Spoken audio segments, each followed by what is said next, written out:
கங்கை கொண்ட சோழபுரத்திற்கு நேரடியாக வந்தால் அவருக்கு பதவி முடிந்துவிடும், அதிகாரத்திலிருந்து கீழிறங்கி விடுவார்கள் என்ற ஒரு ஐதீகம் இருக்கிறது, நம்பிக்கை இருக்கிறது என்று யாரோ சொன்னதுனால நேரடியாக அங்கு வராமல் அவர் விமான நிலைய அதுக்கெல்லாம் போயிட்டு வர்றாரு.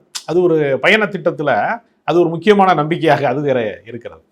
எப்படி போனாலும் ஆர்எஸ்எஸ் 75 வயதை தாண்டுகிற போது இவருக்கான பதவியிலிருந்து இறக்க வேண்டும் என்பதில் ஆர்எஸ்எஸ் உறுதியாக இருக்கிறது. அதற்கான முன்னோட்ட காட்சியாகத்தான் ஜெகதீப் தன்கருடைய துணை குடியரசுத் தலைவரினுடைய ராஜினாமாவே அதன் அடிப்படையிலே தான் நிகழ்ந்தது. அதற்கான முன்னோட்ட காட்சி தான். இதற்கு அடுத்து மோடி தான் பதவி வழங்க வேண்டும். எப்படி கடந்த காலங்களிலே எல்கே அத்வானி போன்றவர்கள், முரளி மனோகர் ஜோஷி போன்றவர்கள் மூத்த தலைவர்களுக்கு எப்படி பிரதமர் பதவிக்கு வரவிடாமல் வயதை காரணம் காட்டி ஓரம் கட்டினார்களோ அதே வயதை எட்டிவிட்டார் பிரதமர் மோடி என்று சொல்லக்கூடிய அளவிற்கு இருக்கிறது.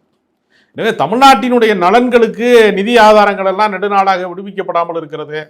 அதனால தமிழ்நாட்டுக்கு பெருமிதம் அவர் வருகை தருவது என்று சொல்லி தங்கள் கோரிக்கை மனுக்களை கொடுப்பதற்கான வாய்ப்பாகத்தான் தமிழ்நாட்டின் முதலமைச்சர் கடிதம் கொடுக்கிறார். அதைத்தான் தங்கம் தென்னரசினுடைய வார்த்தைகளிலே பார்க்க முடிகிறது.